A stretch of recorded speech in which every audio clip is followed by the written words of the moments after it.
పంట నష్టంపై తెలంగాణలో political war నడుస్తోంది. రాజకీయ పార్టీల మధ్య డైలాగ్ వార్ కంటిన్యూ అవుతోంది. పంటలు దెబ్బతిని రైతులు ఆందోళన చెందుతుంటే కాంగ్రెస్ నేతలు ఢిల్లీ చుట్టూ ప్రదక్షిణలు చేయడానికి సరిపోతోందని బీఆర్ఎస్ విమర్శించింది. పంట నష్టంపై నివేదికలు వచ్చాక పరిహారం చెల్లిస్తామని చెబుతోంది కాంగ్రెస్ పార్టీ.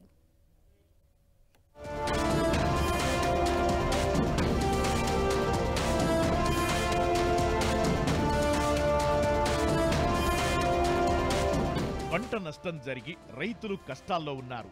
నేతలు మాత్రం డైలాగ్ వార్తో పాలిటిక్స్ ను హీటెక్కిస్తున్నారు. పంట నష్టంపై రాజకీయ పార్టీల మధ్య మాటల తూటాలు పేలుతున్నాయి. రాష్ట్రంలో వడగళ్ల వర్షంతో పంటలు దెబ్బతిని రైతులు ఆందోళనకు గురవుతుంటే సీఎం రేవంత్ రెడ్డి కనీసం కన్నెత్తి చూడటం లేదంటూ మండిపడ్డారు BRS working president KTR. Delhi పెద్దల చుట్టూ ప్రదక్షిణలు తప్ప గల్లీలో రైతుల కన్నీళ్లు కనిపించవా అంటూ ప్రశ్నించారు. పంట నష్టంతో రైతులు బోరున విలపిస్తే పార్టీ ఫిరాయింపులతో సీఎం బిజీగా ఉన్నారని ట్వీట్ చేశారు కేటీఆర్.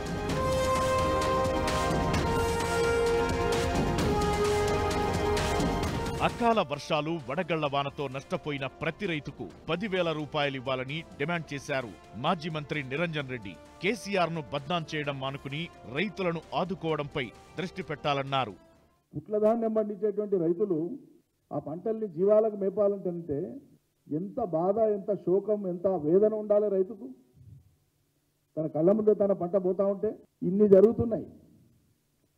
మీ అధికార పార్టీ ఎమ్మెల్యేలు కానీ మంత్రులు కానీ కనీసం సందర్శన చేసి రైతులకు సాంత్వన కల్పించేటువంటి 4 మాటలు మాట్లాడి ధైర్యం చెప్పి పని ఒక్కడైనా చేస్తున్నాడండి?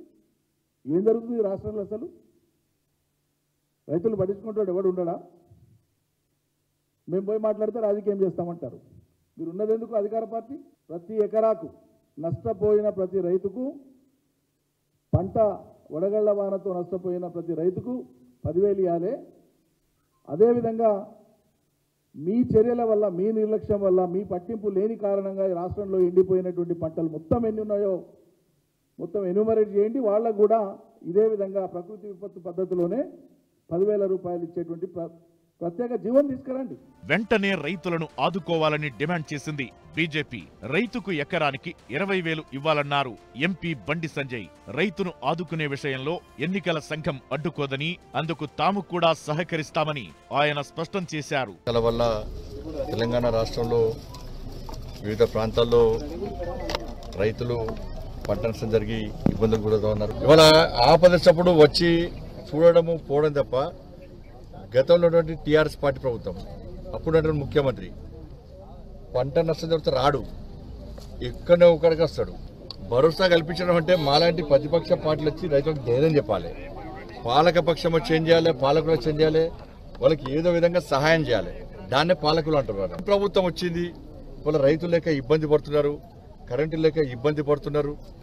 ఇవాళ లాస్ట్కు ఇవాళ అకాల వర్షాల వల్ల ఇలా పంట నష్టం జరిగింది. ఈ ప్రభుత్వం ఏం చేసింది? కనీసము ఇప్పుడన్నా ఈ నష్టపోయిన రైతులకు కనీసం ఎకరానికి ఎంత ఇస్తారో చెప్పు. పంట నష్టంపై ప్రభుత్వాన్ని బ్లేమ్ చేయడం మానుకోవాలంటోంది కాంగ్రెస్. పంట నష్టంపై నివేదికలు రాగానే ప్రభుత్వం పరిహారం చెల్లిస్తుందని చెబుతున్నారు హస్తం పార్టీ లీడర్లు.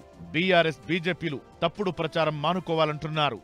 పంట ఎంత ఎకరేజీలో పంట నష్టమైంది, ఏ మేర నష్టమైంది అనేటువంటి మాట వారు ఎన్యూమరేట్ చేసి తొందరగా గణాంకాలు తెప్పేటువంటి ఆదేశం వారు ముఖ్యమంత్రి గారు ఎంబడే చెప్పడం జరిగింది.